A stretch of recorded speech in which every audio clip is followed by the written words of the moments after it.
In this video lecture, I am going to explain about conditions to get interference fringe pattern and types of interference. Now, conditions for interference of light. To obtain permanent or stationary interference pattern, the following conditions are necessary. Here this is permanent or stationary interference pattern. The following conditions are necessary. First one is condition for sustained interference, continuous interference. Here we are having two conditions.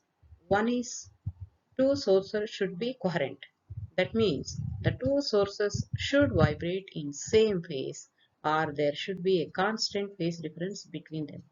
If you consider here these two are two B and C are two virtual sources. This is a Young's double slit and these are the wave patterns. This is first beam and this is second beam. Here these two waves are having constant phase difference. If the light waves originating from the single source, that means in the overlapping condition, that is said to be zero phase, here a phase difference is there and it is maintained to be constant. So first condition is the two sources should vibrate in the same phase. Here the two sources means virtual sources. Same phase or there should be a constant phase difference between them. The second condition is the two sources must emit continuous waves of same wavelength and time period. Here we are using a single source S1. This is releasing the waves continuously and they are allowed to pass through these pinholes and they are appear to be two sources which are said to be virtual sources. As this real source is emitting waves continuously, these two sources are appear to be emit the waves continuously. So this is the second condition. First condition is the sources should vibrate in the same phase or there should be a constant phase difference. And the second condition is the sources must emit continuous waves or same wavelength and time period. Now, conditions for observation of fringes. For the observation of interference fringes, there are three conditions. The separation 2D. This is S1 and S2 are two virtual sources. The separation between S1 and S2 is 2 into small d. This 2d should be very small. It should be very small. The distance d, capital D, between sources and the screen should be large. These two are virtual sources. So this is the source plane and this is screen. So the distance between sources and screen, that is capital D, must be large. 2D, 2 into small d must be very small and capital D must be large. And the another necessary condition is the background should be dark. Then the fringes appeared will be somewhat clear. So first you should maintain the background as dark. Now third one is conditions for good contrast of the fringes.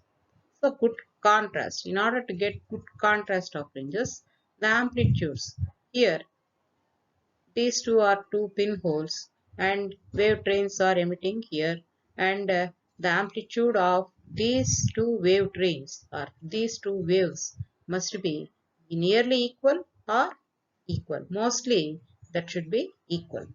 The two sources must be narrow or the sources must be extremely small. These two sources S1 and S2 must be very narrow or they must be small. So mostly these S1 and S2 are pinholes and the sources should be monochromatic. Here we are using yellow light. This is sodium vapor lamp. We are using yellow light and this is a single color which means monochromatic. So in order to get good contrast, there are three conditions. Amplitudes of interfering waves should be equal or nearly equal. The sources must be narrow or the sources must be extremely small. And the third condition is the sources should be monochromatic. Now, types of interference. The phenomena of interference occurs in two types. One is division of wavefront and the other is division of amplitude. Now first is division of wavefront. What is wavefront? Here, from this source, the light is emitting. You can see these arcs here. These are nothing but wavefronts. The locus of all points which are in the same state of vibration when the wave is propagating through a medium or without medium is said to be a wavefront. Here this is wavefront. You can clearly see here the wavefront is dividing into two parts.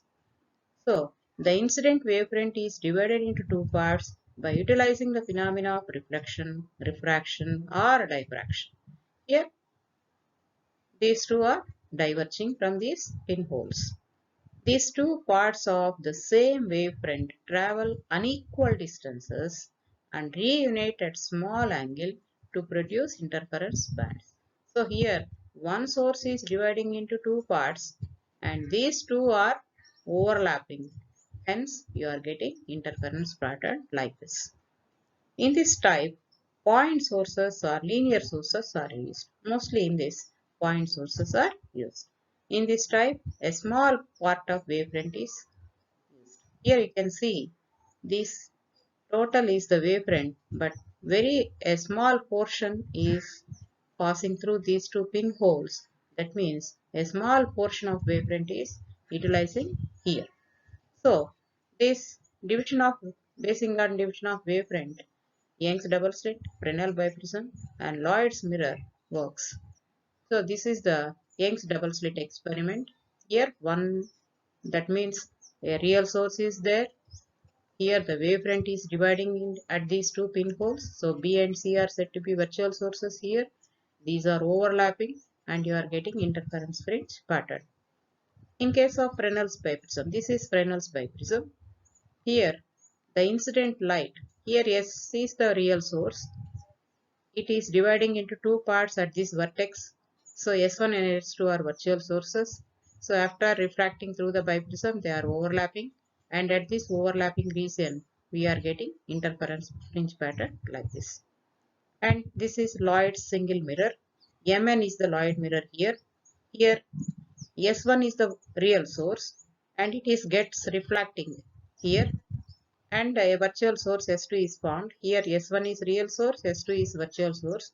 So these two beams are overlapping here and you are getting interference fringe pattern here. So the division of wavefront is, in case of division of wavefront, you are getting fringes like this. Now division of amplitude. The amplitude of incoming beam is divided into two parts, either by partial refraction or by partial refraction.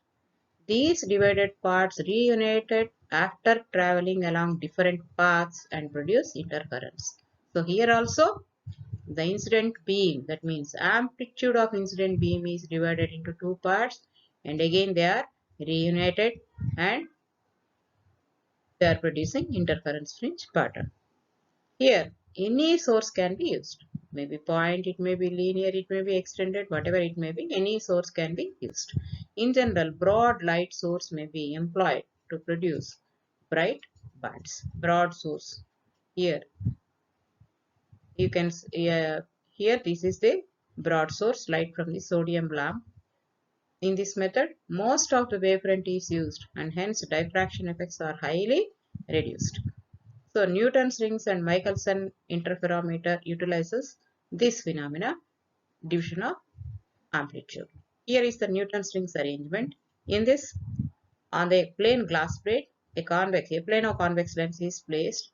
An air film is trapped between convex lens and glass plate, and the light coming from the extended source is made to fall on 45 degrees glass plate, and it partially gets reflected and partially gets transmitted.